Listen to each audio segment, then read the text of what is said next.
Hello বন্ধুরা, তোমরা সবাই কেমন আছো? আশা করি তোমরা সবাই ভালো আছো। আমি আজকে চলে এসেছি বিয়েবাড়ি অনুষ্ঠানে। খাওয়া দাওয়ার ভিডিওটা আমি তোমাদের সাথে শেয়ার করছি। চলো দেখে নিই খাওয়া দাওয়ায় কী ছিল। প্রথমে পড়ে গেল স্যালাড, বেবি নান। বেবি নানের সাথে ছিল একটি পনিরের রেসিপি। পনিরটা খেতে খুব ভালো ছিল।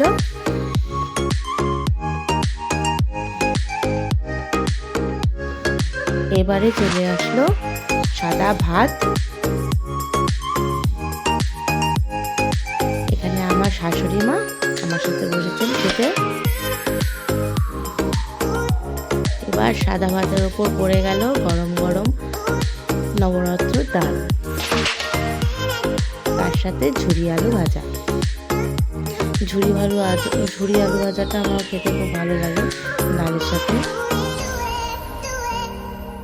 এবার পাতে পড়লো পাবদা সর্ষের ঝাল। পাবদা মাছটা খুব ফ্রেশ ছিল, আমি আরেক পিস নিয়েছি।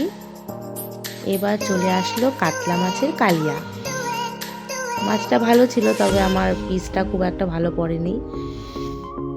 এবার চলে এলো ফ্রাইড রাইস আর মাটন কষা।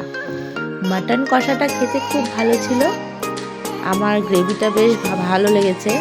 তবে ফ্রাইড রাইসের সাথে না খেয়ে সাদা ভাতের সাথে আমি বেশি খেয়েছি। মাটনটা আমি আরেকবার নিয়েছি। এবার চলে আসলো চাটনি। বিয়ে বাড়ির চাটনি আমার খুব ভালো লাগে। এবার চলে আসলো নড়াইল সন্দেশ। টাটা।